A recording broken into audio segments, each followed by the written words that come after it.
Beatrix had spent 46 years believing that loyalty earned loyalty back.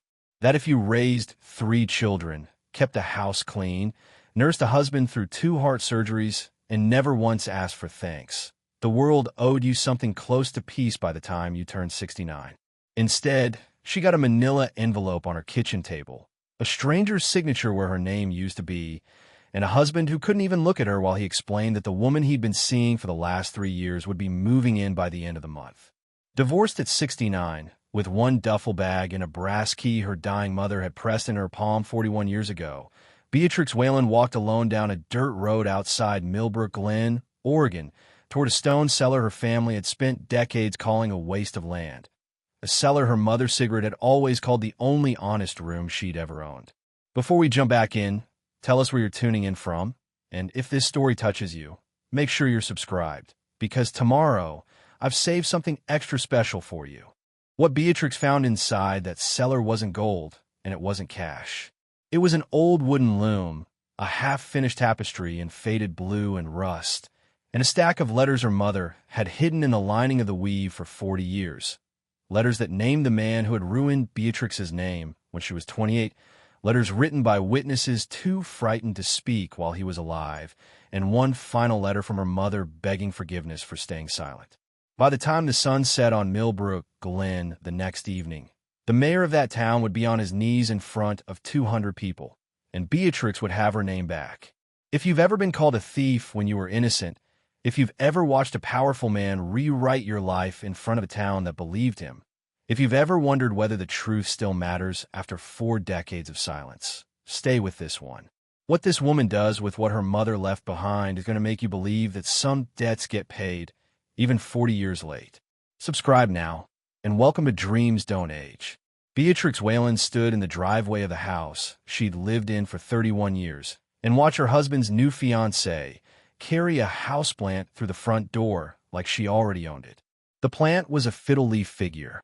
Beatrix's fiddle-leaf figure. The one she'd bought as a cutting for $2 at a church plant sale in 1998 and had nursed through a cat, 2 moves, and a kitchen flood. Camila, who was 41 years old and wore the kind of expensive linen that didn't wrinkle, carried it up the porch steps without asking, set it down inside the foyer, and came back out for another box. Roland was loading her car for her. Beatrix's car. The one Roland had put in his name 3 years ago because the registration was easier that way. He'd said, "You really need to be out by tonight, B." Roland's voice had the same flat, busy tone he used when he was telling a contractor he wouldn't be paying the full invoice. He was 71 years old, a retired insurance adjuster, and he could not bring himself to look at her. "Camila's furniture is coming in the morning. It's just easier if you're already gone." Easier. That was the word. Not fair, not right, not anything close to what 46 years of marriage should have ended on. Easier.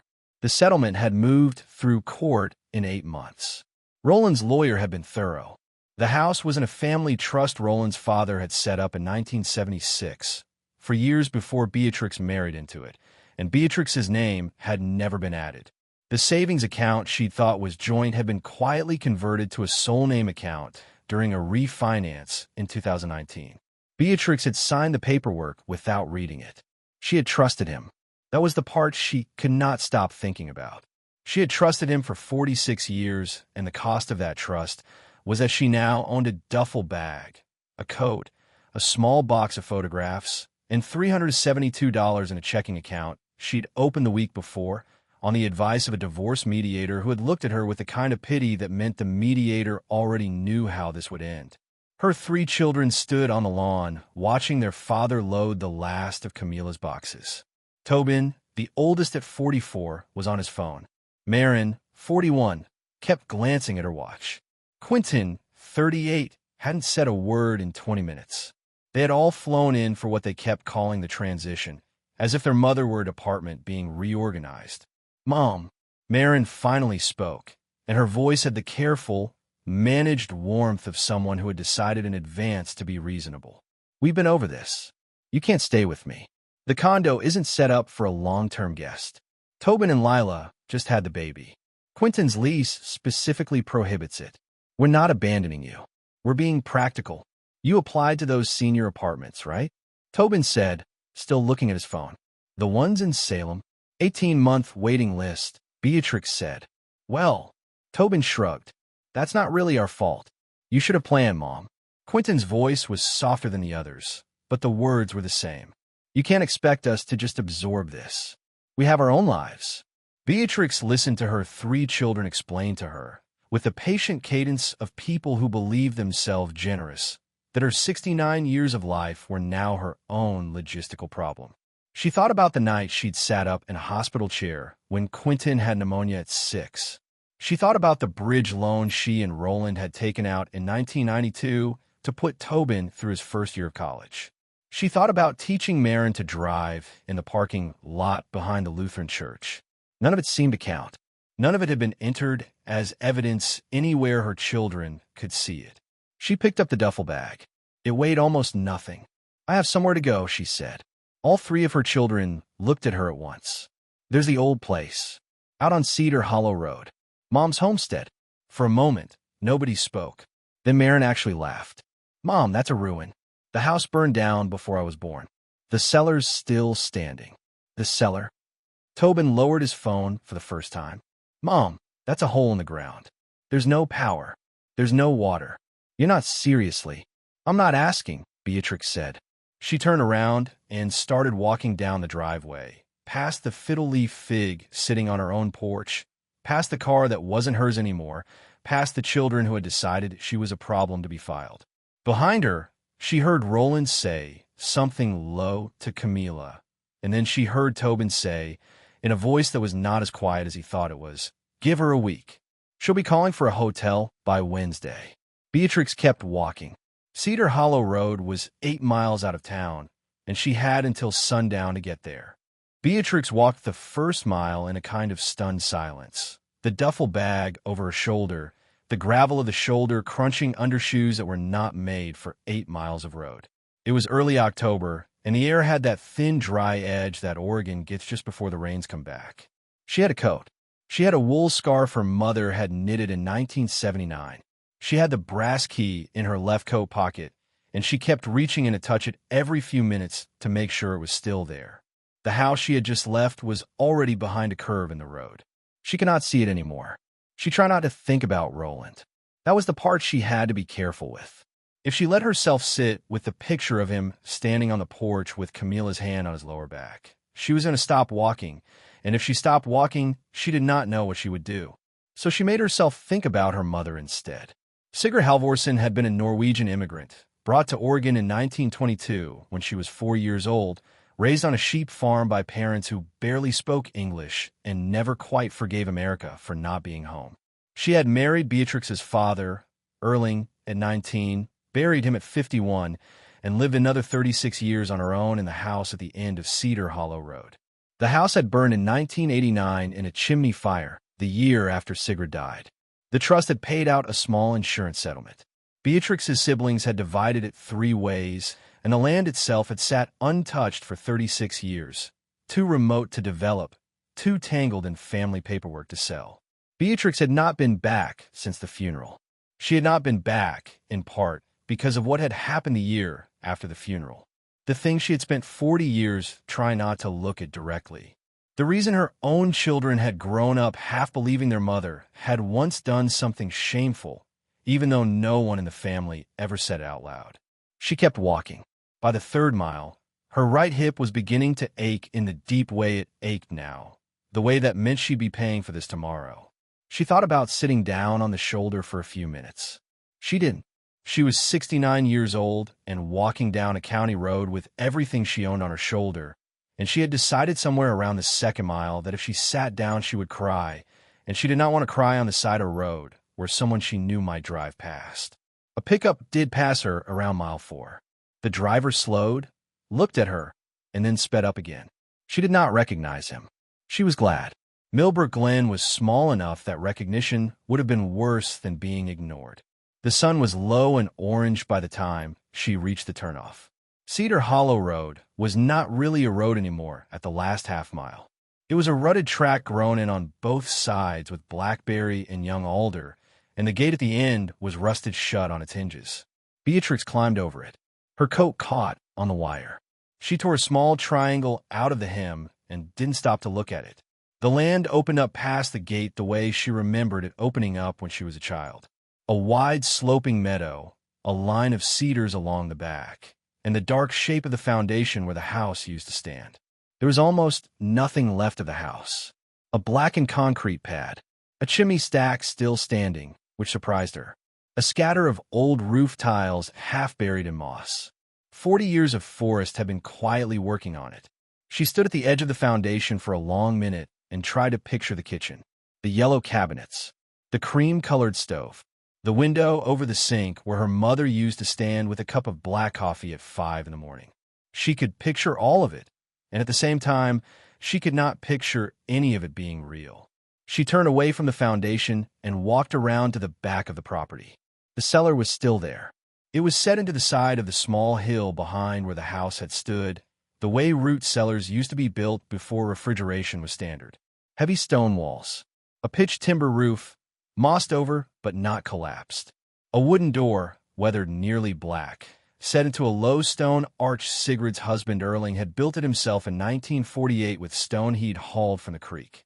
Sigrid had used it to store potatoes and pickled beets, and, in the last decade of her life, the things she did not want anyone else to see. The padlock on the door was the same one Beatrix remembered. Heavy brass, the kind they used to make in the 40s.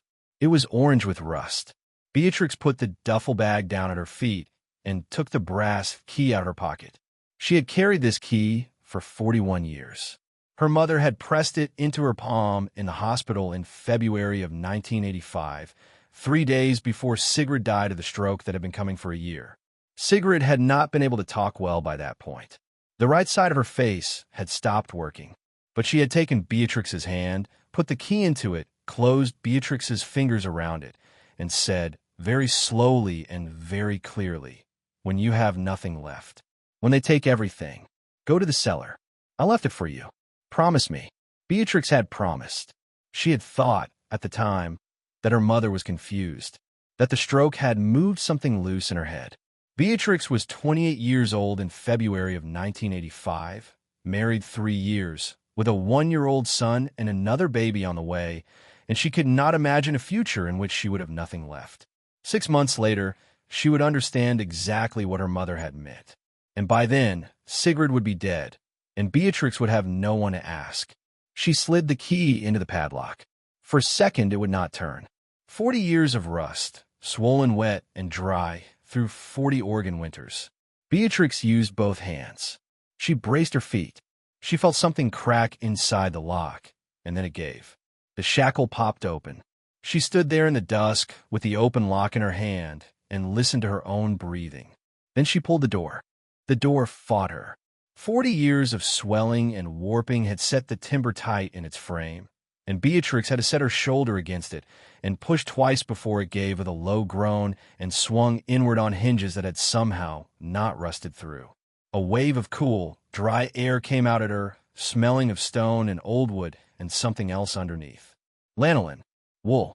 The smell her mother's hands had carried her whole life. Beatrix stood in the doorway and let her eyes adjust. The cellar was bigger than she remembered. Stone walls on 3 sides, packed earth on the 4th, a vaulted ceiling of cedar beams that had darkened almost to black. The room ran maybe 20 feet back into the hill. Wooden shelf along the right wall held mason jars, most of them clouded with age, some of them empty. Along the left wall, a row of wooden bins where her mother had once stored potatoes and onions. The floor was packed dirt, swept smooth, and dry as a bone. And at the far end of the room, against the back wall, sat the loom.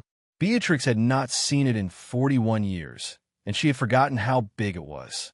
A 4-harness floor loom, made of oak that had gone honey-dark with age, the size of a small, upright piano. Sigrid had built it with Erling in 1953. She had woven on it almost every evening of her life. Beatrix's earliest memory was the sound of the beater bar coming down.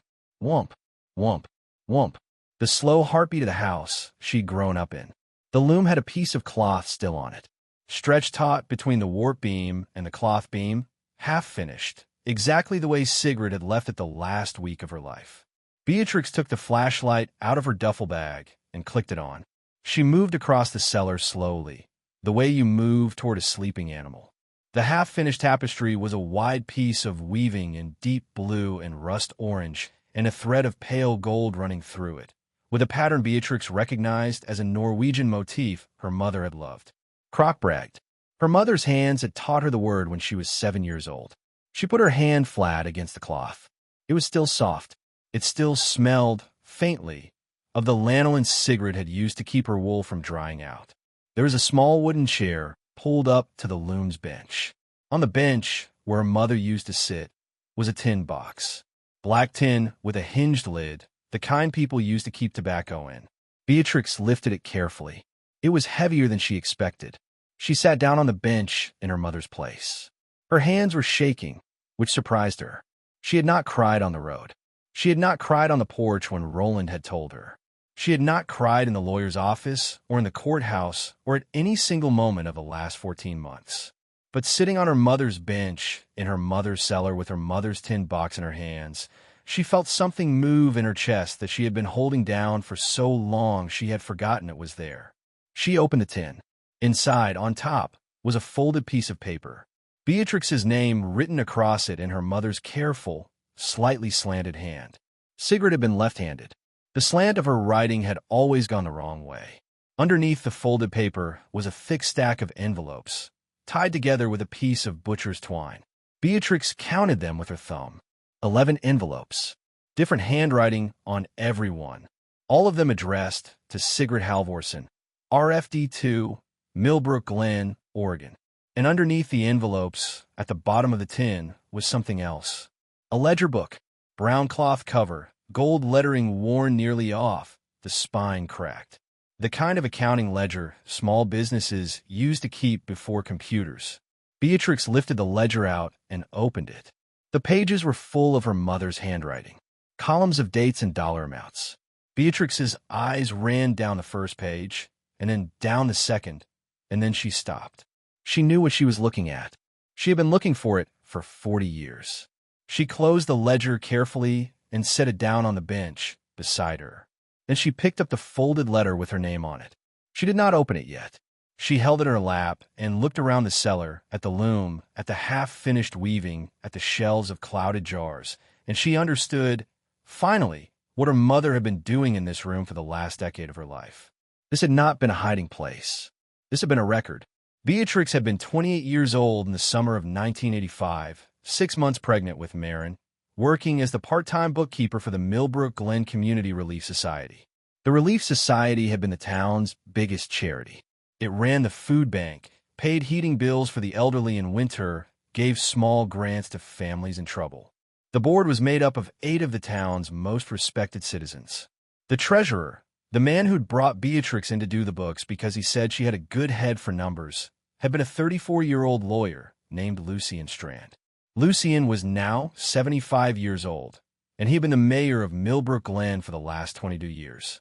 In August of 1985, the Relief Society's accounts had come up short by $41,200, a staggering amount of money for a small town in 1985. A board audit had found the missing funds. Lucien Strand had stood up at a community meeting in the basement of the Methodist Church and told a room of 200 people, in a steady and terribly sad voice, that the missing money had been traced to the personal account of the bookkeeper, Beatrix Whelan. He had brought paperwork. He had brought signatures. He had brought a check in Beatrix's handwriting for $9,000, made out to cash. Beatrix had not written that check. She had said so. She had said so loudly and over again to anyone in town who would listen for the next 2 years. Almost no one had listened. She was 28, pregnant, with a husband who worked in insurance and a mother who was already in the ground. And Lucien Strand was Lucien Strand. The Relief Society had not pressed charges. They had said, with great public mercy, that they wanted to spare Beatrix's family the humiliation of a trial. What they had done instead was let the rumor do the work for them. Beatrix sat on her mother's bench in the cellar, with the tin box open in her lap, and felt the 40 years of that rumor sitting on her chest like a hand. She unfolded the letter with her name on it. My dearest B, if you are reading this, then I am gone, and You have come to the cellar the way I asked you to come. I am sorry it took whatever it took to bring you here.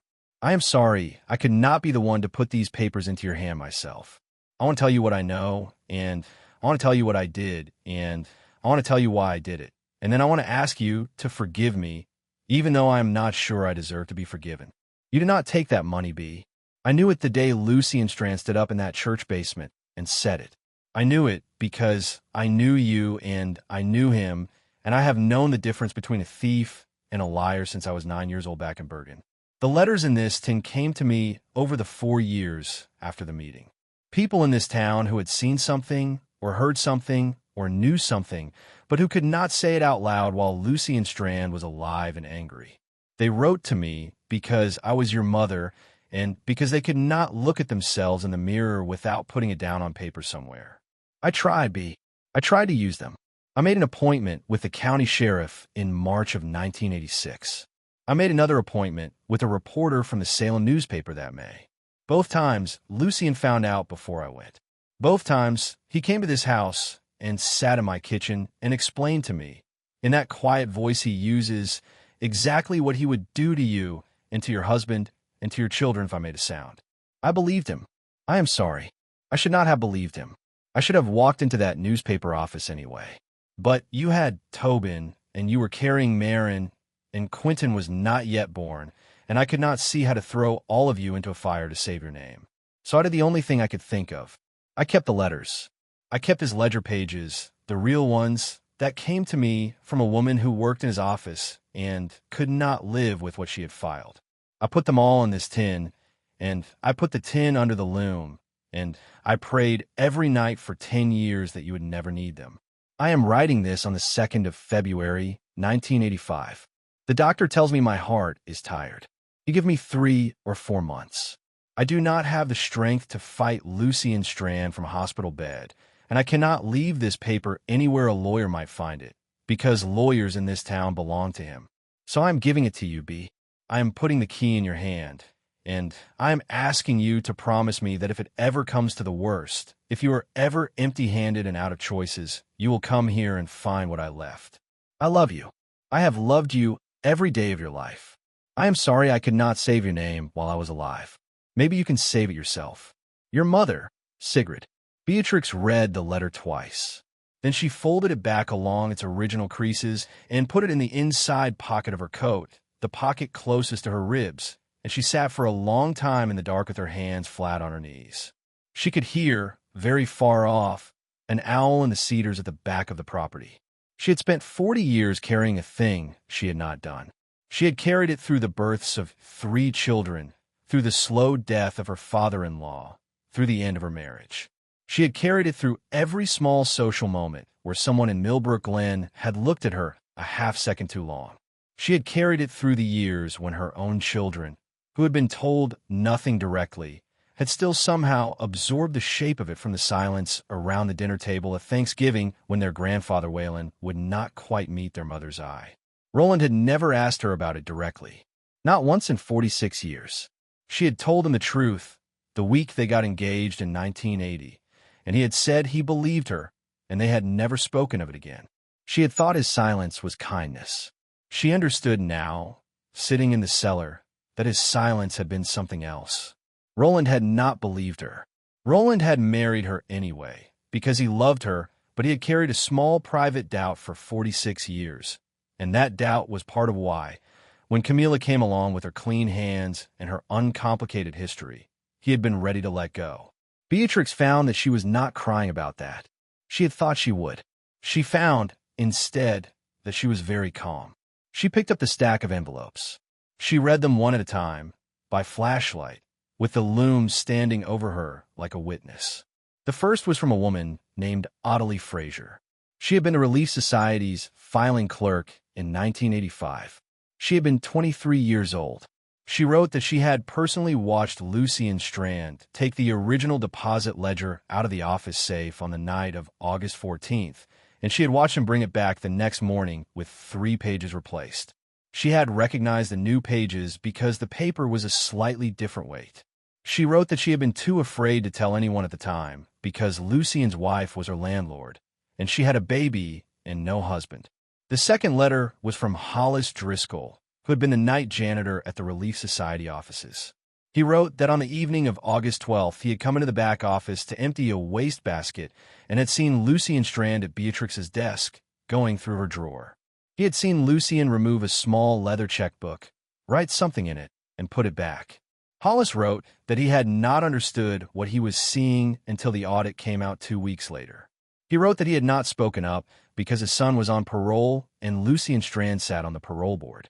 The third letter was from a man named Aldous Kemper, who had been one of the 8 board members. He wrote that the board vote to accept Lucien's audit findings had not been unanimous, the way the public had been told. The vote had been 5-3. He had been one of the 3. He wrote that Lucien had come to his house that night and reminded him that Aldous's brother-in-law was up for a county contract Lucien controlled. The next morning, Aldous had signed the public statement. There were 8 more letters. Beatrix read them all. By the time she finished, the flashlight beam was dimming, and the owl had stopped calling, as she could see the faintest blue edge of dawn through the open cellar door. She picked up the ledger book. The ledger was the proof. Beatrix had been a bookkeeper. She had been a good bookkeeper. She had kept the books for the Relief Society for 2.5 years, and before that she had done the books for her father-in-law's small insurance office, and before that she had taken night classes in accounting at the community college in Salem, because her mother had told her at 16 that a woman should always know where the money was. She knew how to read a ledger. The book in her hands was Lucien Strand's personal ledger from the years 1983 to 1986. How her mother had gotten it, Beatrix could not say. Ottilie Fraser's letter had mentioned that Lucien kept private accounts in a desk in his law office. Sigrid had been friendly with the cleaning woman who'd worked that office in the spring of 1985. Beatrix could put the rest together. Preparing and narrating this story took us a lot of time. So if you're enjoying it, subscribe to our channel. It means a lot to us. Now back to the story. The columns ran neatly down the pages in Lucien's handwriting, which Beatrix recognized from years of reading his signature on Relief Society memos. Deposits, withdrawals, notations in the margin in a private shorthand he had clearly never expected anyone else to read. The deposits were the part that mattered. Between July of 1985 and February of 1986, Lucien Strand had deposited a total of $38,400 into a personal investment account at a bank in Eugene. The deposits had come in 6 separate transactions. The dates of those transactions matched, almost to the day, the dates the Relief Society's audit had identified as the days money had gone missing from the charity account. He had not even been careful about it. He had been 34 years old, a small-town lawyer, and he had not yet learned to imagine that anyone would ever look. He had taken the money over a 6-month period, spent some of it on a new car and the down payment on a lake house in Klamath County, and invested the rest. He had used Beatrix's check, forged in her handwriting from a sample he had access to as her supervisor, to make the audit point at her instead of at him. Beatrix sat with the ledger open on her knees and looked at her own life laid out on the page in someone else's handwriting. The lake house. She remembered when Lucien had bought it in the fall of 1985. She remembered Penelope Strand showing the photographs around at the church Christmas potluck. The polished pine interior. The dock. The small white boat. Beatrix had stood in the church basement holding a paper plate of cookies she'd brought, and 3 different women had crossed the room rather than stand near her. She closed the ledger. The first light was coming up through the open door. The cellar was cold. Beatrix's hip ached where she'd been sitting on the bench for hours, and her hands were stiff. She made herself stand up. She made herself walk a slow circle around the room to get her blood moving. She thought about what to do. The honest first instinct, when she let herself feel it, was rage. She wanted to walk into Lucien Strand's house at 6 in the morning and put the ledger on his kitchen table and watch his face. She wanted to drive to the Salem newspaper, the one her mother had tried to drive to in 1986, and put the whole tin box on a reporter's desk and walk out. But Beatrix was 69 years old, and she had been through a divorce, and she had spent 40 years watching how power moved in a small town. She knew what would happen if she did this wrong. If she went to the newspaper first, Lucien would have a week to make calls before anything went to print. His lawyers would issue a denial. Friendly columnists in the regional papers would write pieces casting doubt on the witnesses. The letters would be picked apart one by one. Ottilie Fraser was 81 now and lived in an assisted living facility in Bend. Hollis Driscoll had died of cancer 6 years ago. Aldous Kemper was alive, but had a stroke history. The handwriting on the forged check could be argued forever. If she went to the police first, the report would land on the desk of a sheriff Lucien had personally endorsed in 3 election cycles. It would be opened, and it would be quietly closed. She needed to do it in front of the town. She needed to do it in a place Lucien could not control the room.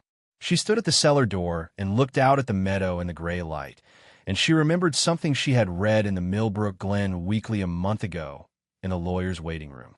The town council was holding a public meeting on the 18th of October, the 3rd Saturday of the month, in the gym at the high school. It was the annual budget meeting. Lucien always presided. The whole council attended. The meeting was open to the public, and historically 200 or 300 people came because there was always somebody arguing about a road repair or a property tax assessment. Today was the 17th. The meeting was tomorrow morning at 10. Beatrix went back into the cellar and sat down on the bench. She had work to do. She started with the loom. It surprised her, in the moment, that she went there first. But her hands knew what they wanted before the rest of her caught up. The half-finished tapestry on the loom was her mother's last piece of work.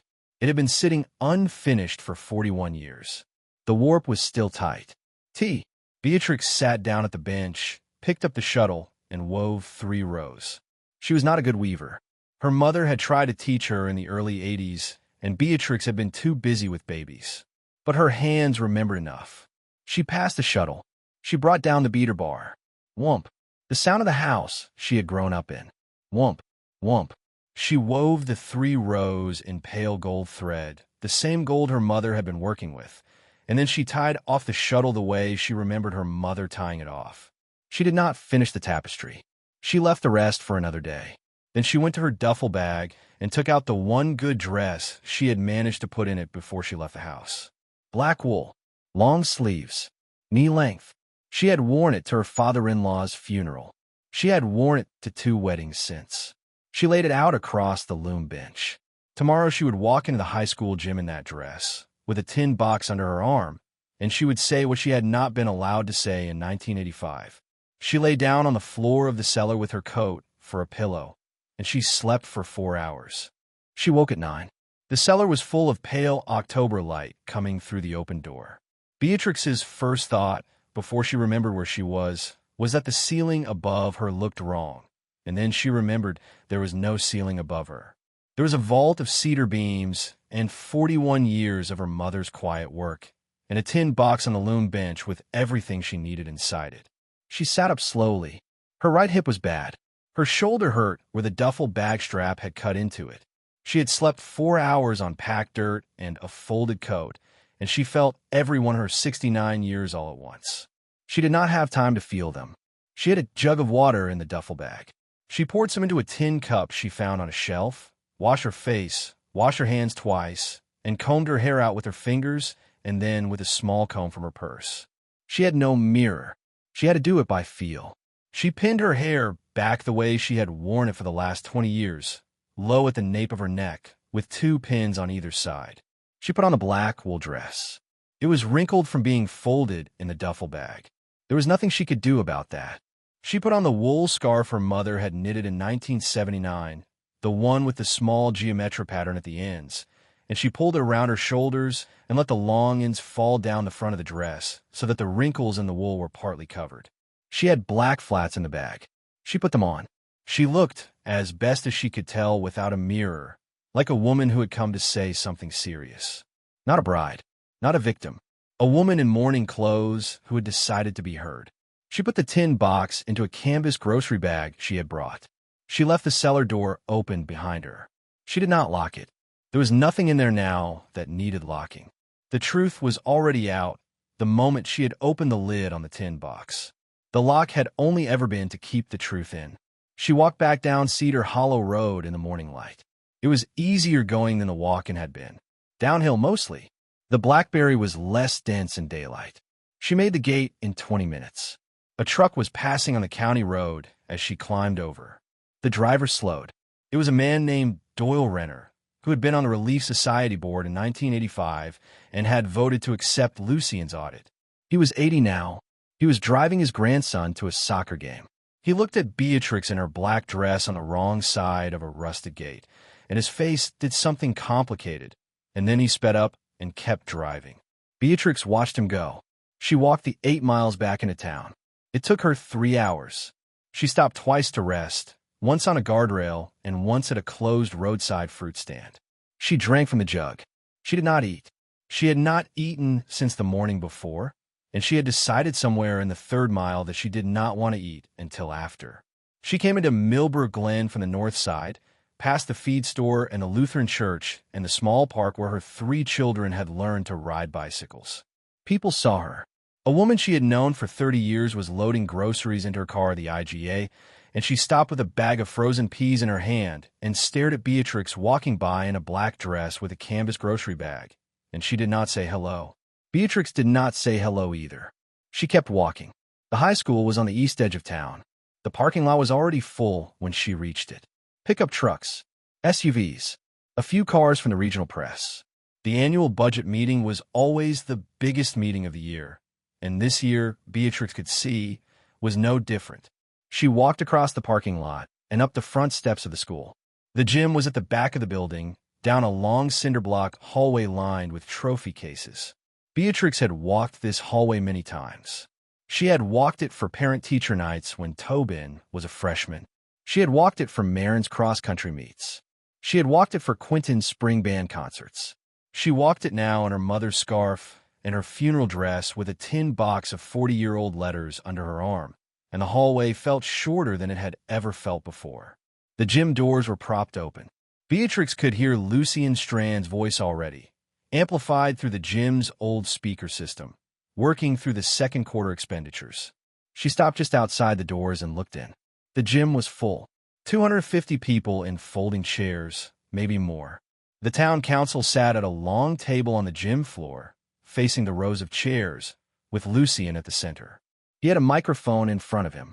He was 75 now, white-haired, still handsome in the careful way he had always been handsome, wearing a charcoal suit with a small American flag pin on the lapel. To his left sat his wife Penelope, who was not on the council but always sat with him at public events. To his right sat the 4 other council members.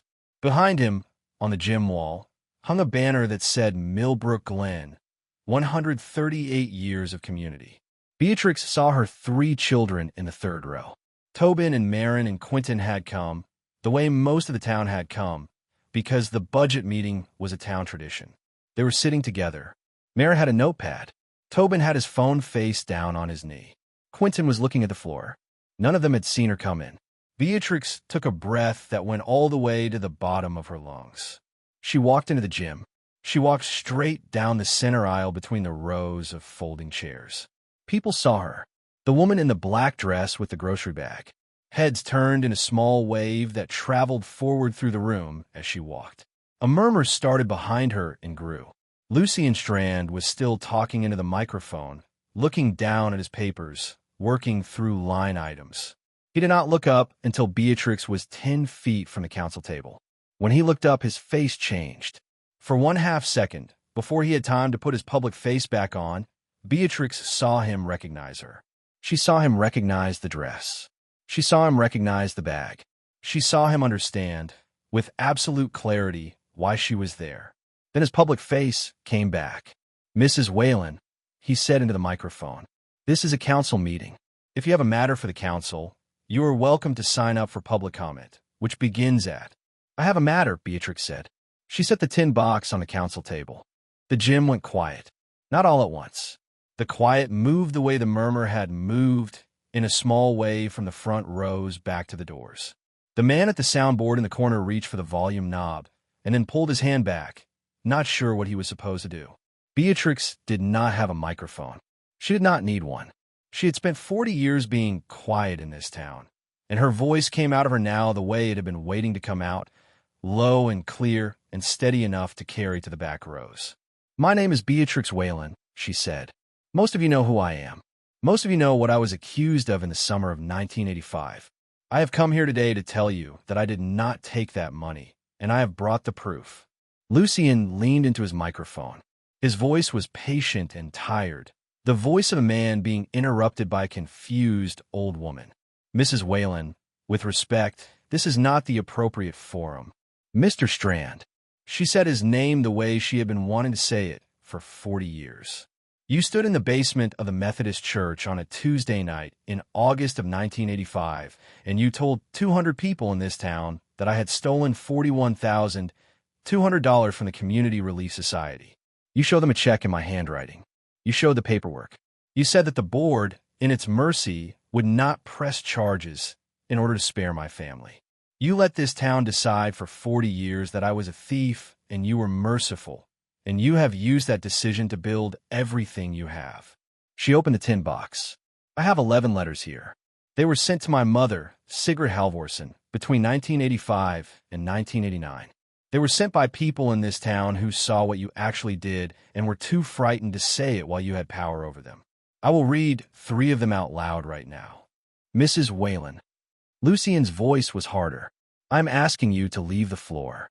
I have a personal ledger, Beatrix said, and she lifted the brown cloth-bound book out of the tin and held it up. It is in your handwriting, Mr. Strand. It records 6 deposits made into a personal investment account at First Cascade Bank in Eugene between July of 1985 and February of 1986, totaling $38,400. The dates of those deposits matched the dates the missing funds went out of the Relief Society account. I am a bookkeeper. I know what I am looking at. A man in the 4th row stood up. He was holding a phone. He was filming. 2 more phones came up after his. Lucien saw the phones. His face did the thing again, the half-second crack, and this time it did not fully close. This woman, he said into the microphone, and his voice had the wrong pitch now, a fraction too high, has been telling these stories for 4 decades. She is 69 years old, recently divorced, and she is... I am divorced, Beatrix said. Yes. My husband left me last month for a woman half my age. My children have not returned my calls in 6 weeks. I slept last night on the dirt floor of my mother's root cellar. I am here in the only good dress I own. I have nothing left, Mr. Strand. That is exactly why I came. She turned to face the room. She read Ottilie Fraser's letter first. She read it slowly, all the way through, including the part where Ottilie wrote that she had been 23 and had a baby and had been afraid of losing her apartment. Beatrix's voice did not shake. She read Hollis Driscoll's letter second. She read the part about the night janitor watching Lucien open the desk drawer. She read Aldous Kemper's letter third, the part about the 5-3 vote, the part about the brother-in-law's county contract. Aldous Kemper was in the gym. He was in the 7th row, in a wheelchair. Beatrix saw him when she looked up. He was crying. She read the relevant pages of the ledger. She read the dates. She read the dollar amounts. She read the small marginal note in Lucien's handwriting on the page for September of 1985, which said Klamath Den PMT, 14K. She said into the silent Jim, that is the down payment on the lake house in Klamath County. Penelope showed photographs of it at the Methodist Christmas potluck 3 months later. I was at that potluck. 3 women crossed the room rather than stand near me. Penelope Strand was looking down at the table. Beatrix put the ledger down. She turned back to Lucien. I am not asking this council for anything, she said. I'm not asking for an apology. I'm not asking for money. I came here to put these papers in front of 200 witnesses in a regional press box because that is what my mother tried to do in 1986 and was not able to do because you went to her house and threatened her children. She was a 67-year-old widow with a heart condition, and you sat at her kitchen table, and you told her what you would do to me. I want every person in this gym to understand that. I want on the record. Lucien's hands were on the table in front of him. They were not steady. Mr. Strand, Beatrix said, I will ask you one question. I will ask it once. Did you take that money? The gym did not breathe. Lucien looked at the phones. He looked at Penelope. He looked at the council members on either side of him, who were now leaning slightly away from him in their chairs, the way people lean away from a man whose chair has caught fire. He opened his mouth. He closed it. He opened it again. I. His voice broke. I did, he said. The gym made a single sound, a kind of intake, 250 people in one breath. I took it, Lucian said into the microphone, and now he was not looking at anyone. He was looking at the table. I took it over 6 months. I forged the check. I wrote the audit. I told the board what to do. I have lived with it for 40 years. I am sorry. He said the last 2 words very quietly, but the microphone caught them. Beatrix stood at the council table with her hands flat on the wood, and she did not feel, in that moment, the thing she had thought she would feel. She felt tired. She felt very, very tired. She picked up the tin box. She closed the lid. She put the ledger and the letters back inside. She turned around and looked at the 3rd row. Her 3 children were staring at her. Maren had her hand over her mouth. Quentin's face was wet. Tobin had stood up at some point and was just standing there in a row of folding chairs, holding nothing, looking at his mother as if he was seeing her for the first time in his life. Beatrix walked back up the center aisle. She walked out of the gym. The video was on the regional news by 6 o'clock that evening. By Sunday morning, it was on a national feed. By Monday afternoon, a producer in New York had called the diner across from the Millbrook Glen High School, looking for a phone number for a 69-year-old woman in a black wool dress. The diner owner, a man named Garth Espinoza, who had gone to school with Beatrix in 1971, took the producer's number on a napkin and put it in his pocket and did not pass it along until Beatrix came in for coffee on Tuesday and asked him, very plainly, whether anyone had been calling for her. Beatrix did not call the producer back. She did call a lawyer, a woman named Desmond Achebe, who had a small practice in Eugene and who had reached out to her on the Sunday with a letter that did not promise anything and did not flatter her, only laid out, in clean numbered paragraphs, what kinds of civil claims were possible against Lucian Strand and the Relief Society and what kind were not. Beatrix liked the letter. She made an appointment for the following Thursday. She did not move out of the cellar right away. She had thought she would. She had thought, on Sunday morning, that she would walk into the bank the next day and explain her situation and find a small apartment by the end of the week. But she did not, in fact, want to. The cellar was dry. The cellar was hers. Her mother's loom was in the cellar, and Beatrix found, the first night she slept there after the meeting, that she did not want to leave it. She bought a camp cot. She bought a battery lantern. She bought a small propane stove from the hardware store on Main Street, where the owner did not charge her for the propane bottle and would not explain why. She rigged a tarp inside the cellar door so the wind didn't come in at night. She bought a thicker sleeping bag. She lived like that for 9 days. On the 10th day, her son Quentin came up the road in his car. He stopped at the gate. He did not climb over it the way she had. He stood at the gate and called her name, and she came out of the cellar in her mother's scarf and her duffel coat and walked across the meadow to meet him. He was 38 years old. He looked, in that moment, about 12. "Mom," he said. He did not say anything else for a while. She let him not say anything. She had spent 40 years explaining herself, and she had decided sometime in the second night in the cellar that she was not going to do it anymore. If her children needed to find words, they were going to find them on their own. "Tobin and Maren want to come up?" Quentin said eventually. "I told them I'd come first. I didn't want all 3 of us at once. I thought that would be too much. It would have been, Mom," he stopped. "We watched you for 40 years, and we never asked. We grew up around it. We never asked you. I never asked you. I'm sorry." Beatrix looked at her youngest son across the rusted gate. She thought about saying it was all right. She thought about saying the thing she had been trained to say to her children at every difficult moment in their lives, the thing that smoothed it over and let them keep going. She did not say it. "It is not all right, Quentin," she said. "It is not all right yet. It might be all right at some point. I don't know. Right now I'm 69 years old, and I'm living in your grandmother's root cellar, and I am very tired. You can come back next week. You can bring your brother and sister if they want to come. I am not asking you to stay away forever. I am asking you to give me time." He nodded. He did not argue. He stood at the gate for another minute. Then he said, "Can I see her loom?" Beatrix looked at him. She had not expected that. "Mom told me about it once," he said, "when I was little. She said her mother had a loom in a room in the back of the house, and that's where she made the blankets we had on our beds. I didn't remember that until last week. I remembered it on the drive up." Beatrix opened the gate. She walked her son across the meadow and around the back of the foundation and down to the cellar door. She showed him the loom. The civil case settled in March. Lucy and Strand did not contest it. His lawyers tried for 6 weeks, and then his lawyers stopped trying because the ledger was the ledger and the letters were the letters, and Lucian himself was on a regional news clip saying, "I did," into a microphone in front of 250 people. The settlement was not enormous. 40 years of compounded interest on $41,000, plus damages for defamation, plus a public retraction signed by the surviving members of the 1985 board.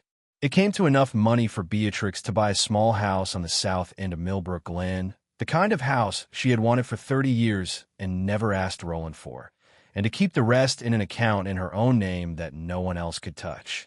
She bought the house in June. She moved her mother's loom into the front room, with a morning light came in through a tall east window. The half-finished tapestry was still on it. Beatrix worked on it for an hour every morning. She finished it in October, almost a year to the day after the meeting in the gym, and she hung it on the wall over the loom. The blue and the rust and the thread of pale gold she had woven in herself on the dirt floor of the cellar the night before she walked into the high school. Her 3 children came to dinner on the second Sunday of every month. It was not what it had been. It was not what she had pretended for 40 years it was. They came, and they ate, and they talked carefully, and they were learning, the 3 of them, to be different children to her than they had been. Marin had started calling on Wednesday afternoons just to talk. Tobin had brought his daughter, Juniper, who was 7, up to the house for a weekend in August. Juniper had sat on the floor next to the loom and watched her grandmother weave, and at one point she had asked, very seriously, whether she could try. Beatrix had said yes. She had moved over on the bench, and her great-grandchild had climbed up beside her, and Beatrix had put the small hands on the shuttle and shown her how to pass it through the warp the way Sigrid had shown her in 1962. The shuttle went through. The beater bar came down. Whomp. Juniper laughed. If this story moved you, leave one word in the comments that describes how it would feel to finally have your name back after 40 years of carrying something you did not do. Beatrix did not get her 40 years back. Nobody gets that back. What she got was the rest of her life, on her own terms, in a house with her own name on the deed and her mother's loom in the front room. That was what was waiting for her at the bottom of a tin box her mother had hidden under a half-finished weaving in a cellar everyone in her family had called a waste of land. The truth does not have a clock on it. The people who buried it sometimes outlive the people who told it. But sometimes, even 40 years late, the box opens and the room goes quiet, and a woman who has been waiting her whole life finally gets to speak. Up next, you've got 2 more standout stories right on your screen. If this one hit the mark, you won't want to pass these up. Just click and check them out. And don't forget to subscribe and turn on the notification bell so you don't miss any upload from us.